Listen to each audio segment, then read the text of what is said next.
जय श्री राम, हर हर महादेव।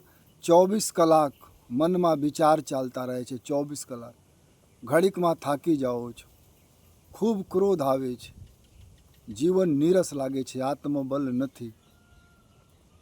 આ બધું રોગ ધીરે ધીરે बढ़ે। આજકાલ કોમન છે, પછી રોગ માનસિક રોગ બની જાવે, અને માનસિક રોગ બની જાવે પછી એમાંથી ડાયાબિટીસ, બીપી ઘણી પ્રકારના રોગો થાય। योग કહે છે કે નાકની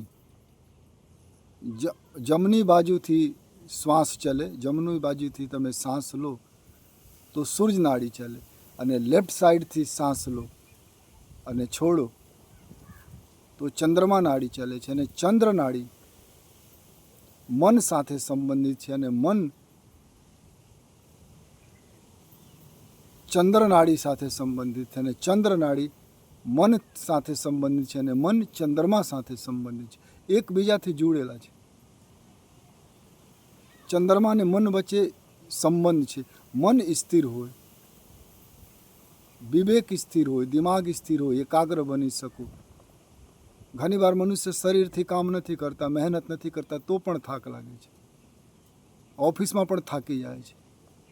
તો એના માટે છે નાકની રાઈટ સાઈડ જમણી બાજુ બંધ કરીને લેફ્ટ સાઈડથી શ્વાસ છોડો અને લો।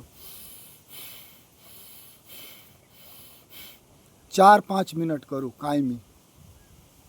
ધીરે ધીરે ક્રોધ શાંત થાય, મન એકાગ્ર થાય, દિમાગમાં વિચાર ન ચાલે। અને એક મંત્ર પણ છે, શ્રી રામાય રામભદ્રાય રામચંદ્રાય વેધસે રઘુનાથાય નાથાય સીતાપતે નમઃ। મંત્ર પણ જાપ કરી શકો, અથવા નાકની લેફ્ટ સાઈડથી શ્વાસ છોડો લો, શ્વાસ લો અને છોડો તો મન એકાગ્ર થાય, જીવનમાં અતિશય આનંદ આવે, થાક ન લાગે, ક્રોધ ન આવે। બાત બાત પર લોકો ક્રોધ કરે છે।